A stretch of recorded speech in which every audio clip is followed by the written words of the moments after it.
रात का अंधेरा छटा भी नहीं था कि जम्मू के सीआरपीएफ कैंप में चहल पहल मची हुई थी। छुट्टियां बिताकर अपने अपने घरों से लौटे जवान कुछ ही देर में श्रीनगर ट्रांजिट कैंप के लिए रवाना होने वाले थे। वैसे तो इन जवानों को 5-6 दिन पहले ही श्रीनगर पहुंचना था, लेकिन इस बार यहाँ पिछले सालों के मुकाबले इतनी ज्यादा बर्फबारी हुई थी कि हाईवे तक बर्फ से ढका हुआ था। इसलिए डिप्लॉयमेंट में हो रही देरी के कारण कैंप में जवानों की भारी संख्या मौजूद थी। आज भी जम्मू का मौसम खराब था, आसमान बादलों से ढका हुआ था और धीरे धीरे बह रही ठंडी ठंडी हवाओं ने मौसम को और भी सर्द बना रखा था। ऐसे में जिस दिन पूरी दुनिया वैलेंटाइंस डे मनाने में मशगूल होने वाली थी, उस दिन कड़कड़ाती ठंड में सुबह के 3:30 पर जवानों का काफिला जम्मू से श्रीनगर की ओर रवाना हो जाता है। उस दिन सीआरपीएफ का कॉन्वॉय बाकी दिनों के मुकाबले में काफी बड़ा था। इसमें आर्मर्ड व्हीकल्स, बसेस और ट्रक्स को मिलाकर टोटल 78 व्हीकल्स थे, जिनमें कुल 2547 सीआरपीएफ के जवान सवार थे। घाटी में आतंकी खतरे को देखते हुए हमेशा से जवानों को आर्मर्ड व्हीकल्स में ही कश्मीर ले जाया जाता था, लेकिन उस दिन संख्या ज्यादा होने की वजह से इस कॉन्वॉय में अन्य वाहन भी शामिल किए गए थे। इस काफिले को काजीगुंड से होकर गुजरना था, जिसके बाद के इलाके टेररिस्ट प्रोन थे। इसलिए खतरे को देखते हुए जब भी सीआरपीएफ का कोई कॉन्वॉय यहां से गुजरता था, तब सेफ्टी इंश्योर करने के लिए पहले से ही road opening party ROP highway पर तैनात रहती थी। उस दिन भी आरओपी के सुरक्षा कर्मी सीआरपीएफ के वाहनों की सुरक्षा के लिए रोड पर तैनात थे। कुछ घंटे के ट्रैवल के बाद सीआरपीएफ का ये कॉन्वॉय काजीगुंड पहुंचकर रिफ्रेशमेंट के लिए थोड़ी देर के लिए वहीं रुक गया। यहाँ 5वें नंबर की बस में बैठे कांस्टेबल वासुदेव नीचे उतरे और उन्हें लौटने में कुछ देर हो गई। वो जब तक वापस लौटे तब तक उनकी बस आगे बढ़ चुकी थी, इसलिए वासुदेव को उसी कॉन्वॉय की पीछे की किसी बस में बैठना पड़ा। पूरा काफिला फिर से श्रीनगर की तरफ कूच कर चुका था। कई जवान अभी अभी अपने घर से लौटे थे, इसलिए जहाँ कुछ अपनी प्रेमिका की यादों में खोए हुए थे, तो वही कुछ अपनी पत्नी और बच्चों से फोन पर बात कर रहे थे। 5वें नंबर की बस में सीआरपीएफ के कांस्टेबल एच गुरु को अपनी पत्नी कलावती की याद आ रही थी। उनकी शादी को सिर्फ 6 महीने ही हुए थे। बस में बैठे बैठे उन्होंने अपनी पत्नी को कॉल किया, लेकिन पत्नी के किसी काम में बिजी होने के कारण फोन नहीं उठा। इसी बस में कांस्टेबल प्रदीप कुमार और हेड कांस्टेबल सुखजिंदर सिंह भी थे, जो अपनी अपनी पत्नी से फोन पर बात कर रहे थे। सुखजिंदर सिंह ने बस के अंदर की बातचीत और जवानों की आपसी मस्ती का एक छोटा सा वीडियो बनाकर अपनी पत्नी सरबजीत कौर को भेज दिया। 1 साल पहले ही वो पिता बने थे और कुछ दिन पहले ही उन्होंने अपने बेटे के साथ लोहड़ी मनाई थी। सुबह जब वो जम्मू से इस काफिले के साथ निकले थे, तब उन्होंने अपने बड़े भाई से फोन पर बात की थी और कहा था शाम को फिर से कॉल करूंगा। किसी को अंदाजा भी नहीं था कि ये उनकी आखिरी बातें होंगी, आखिरी वीडियो होगा, आखिरी कॉल होगी। और कुछ ही देर बाद सब कुछ बदल जाएगा। जहां सीआरपीएफ का एक काफिला आगे के खतरों से अनजान तेजी से आगे बढ़ता चला जा रहा था, तो वहीं उनसे कुछ ही किलोमीटर की दूरी पर अपने खतरनाक मंसूबे के साथ 2 आतंकी इस काफिले का बेसब्री से इंतजार कर रहे थे। इन दोनों आतंकियों के नाम शाकिर बशीर और आदिल अहमद डार थे, जिन्हें पाकिस्तान में बैठे उनके आकाओं ने कश्मीर को दहलाने की जिम्मेदारी दी थी। 14 फरवरी की सुबह ही शाकिर बशीर को पता लग चुका था कि दोपहर में NH-44 पर सीआरपीएफ की बसों का एक बड़ा कॉन्वॉय गुजरने वाला है। वैसे तो आतंकी इस हमले को 5 दिन पहले 9 फरवरी को पार्लियामेंट अटैक के मास्टरमाइंड अफजल गुरु की बरसी के दिन ही अंजाम देना चाहते थे, लेकिन भारी बर्फबारी के कारण वहां से सीआरपीएफ का कोई कॉन्वॉय नहीं गुजरा था, इसलिए दोनों काफी बेचैन हो रहे थे। जैसे ही उन्हें पता चला कि आज एक बड़ा कॉन्वॉय गुजरने वाला है, तो उन्होंने फौरन इस हमले की प्लानिंग शुरू कर दी। शाकिर बशीर के घर से हाईवे तक पहुंचने के लिए 3 रास्ते जाते थे, जिनमें से उस दिन 2 पर पुलिस के नाके थे, जबकि तीसरा रास्ता, जो कि कच्चा स्लिप रोड था, बिना पुलिस की निगरानी के था। दोपहर करीब 2 बजे बशीर दूसरे आतंकी आदिल के साथ एक नीली कार में सवार होकर कश्मीर को दहलाने के लिए निकल पड़ा। दोनों ने रास्ते में मिलने वाले चेक पोस्ट से बचने के लिए एक घुमावदार रास्ता लिया और जल्दी ही उस बिना नाकाबंदी वाली सड़क को पार कर करीब 1 घंटे की ड्राइव के बाद दोपहर 3:10 पर ऐसी जगह पर पहुंच गए जहां से जम्मू श्रीनगर हाईवे केवल आधा किलोमीटर की दूरी पर था। शाकिर ने गाड़ी रोक दी और दोनों उतरकर आमने सामने खड़े हो गए। उस दिन काफी ठंड थी, लेकिन आदिल के पसीने छूट रहे थे। आदिल अपनी घड़ी उतारकर शाकिर बशीर को देते हुए बोला, ये तुम्हें हमेशा मेरी याद दिलाएगी, मुझे दुआओं में याद रखना, अल्लाह हाफिज। इसके बाद दोनों गले मिले और फिर शाकिर यहाँ से पीछे लौट गया।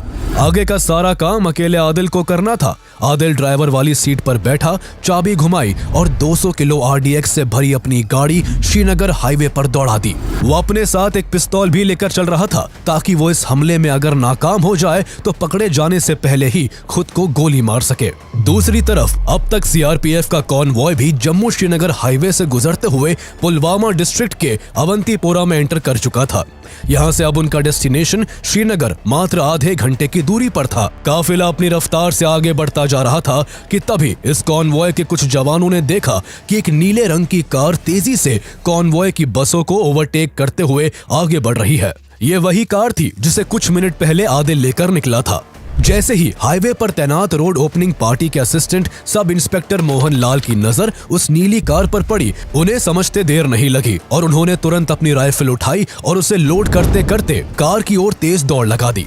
जब तक मोहन लाल उस गाड़ी तक पहुंच पाते तब तक काफी देर हो चुकी थी। आतंकी ने अपनी कार को कॉन्वॉय की 5वीं बस के पैरेलल ले जाकर उसके साइड में जोरदार टक्कर मार दी और डैशबोर्ड पर लगे डेटोनेटर का स्विच दबा दिया। स्विच दबते ही कार के पीछे रखा 200 किलो का विस्फोटक फट गया और इसके साथ ही वहां एक जोरदार धमाका हुआ। 5वीं बस के पर खच्चे उड़ गए और उसकी चपेट में कॉन्वॉय की दूसरी गाड़ियां भी आ गई। ये धमाका इतना भयानक था कि मीलों दूर तक इसकी आवाज सुनाई दी। चारों ओर धुआं और मलबा बिखर गया। आसपास के घरों के शीशे टूट गए। धमाके ने सड़क पर एक गहरा गड्ढा बना दिया और पल भर में चारों ओर तबाही मच गई। एक झटके में रोड ओपनिंग पार्टी के मोहन लाल समेत CRPF के 40 जवान मौके पर ही शहीद हो गए। वहीं करीब 70 जवान बुरी तरह घायल हो गए। 5वें नंबर की इस बस में जम्मू से चढ़ा केवल एक ही शख्स ऐसा था जिसे कुछ नहीं हुआ। वो थे कांस्टेबल वासुदेव, जिनसे ये बस रास्ते में उतरने की वजह से छूट गई थी। ये हमला इंडियन सिक्योरिटी फोर्सेस पर अब तक का सबसे बड़ा आतंकी हमला था। 30 सालों में पहली बार इतनी बड़ी संख्या में भारतीय जवानों ने अपनी जान गंवाई थी और वो भी इतने भयानक तरीके से कि शहीद जवानों के चेहरे तक पहचान में नहीं आ रहे थे। इधर उधर उनके अवशेष बिखरे हुए थे, जिन्हें देखकर बाकी जवानों की आंखों में दर्द, शोक और गुस्से का एक सैलाब उमड़ पड़ा था। हमले के कुछ घंटे बाद Pakistan based terrorist organization Jaish-e-Mohammed ने इसकी जिम्मेदारी लेते हुए इस आत्मघाती हमले को अंजाम देने वाले आदिल अहमद डार का एक वीडियो रिलीज किया, जिसमें वो कह रहा था कि उसने उस हमले को अंजाम देने के लिए 2018 में जैश-ए-मोहम्मद को ज्वाइन किया था और जब तक ये वीडियो दुनिया के सामने आएगा तब तक वो अपने काम को अंजाम देकर जन्नत पहुंच चुका होगा। लेकिन सोचने वाली बात यह है कि भारत का रहने वाला आदिल अहमद डार आखिर जैश-ए-मोहम्मद जैसे आतंकी संगठन के साथ कैसे जुड़ गया? आखिर इतनी बड़ी साजिश रची कैसे गई? NIA द्वारा की गई इस हमले की इन्वेस्टिगेशन में और किन लोगों का नाम सामने आया और आखिर इंडियन एयरफोर्स ने ऑपरेशन बंदर के जरिए POK में मुजफ्फराबाद और चकोटी और पाकिस्तान के बालाकोट में जोरदार एयर स्ट्राइक करके कैसे पाकिस्तान और उसके आतंकियों को करारा जवाब दिया। 40 CRPF jawans have been killed in the worst terror attack.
Jaish-e-Mohammed के अस्तित्व में आने से पहले उसका मुखिया मसूद अजहर टेररिस्ट एक्टिविटीज के चलते 1994 से ही जम्मू की जेल में बंद था। उसके साथियों ने उसे छुड़ाने की कई बार कोशिश की थी, लेकिन हर बार भारतीय सुरक्षा बलों ने उनकी कोशिशों को नाकाम कर दिया था।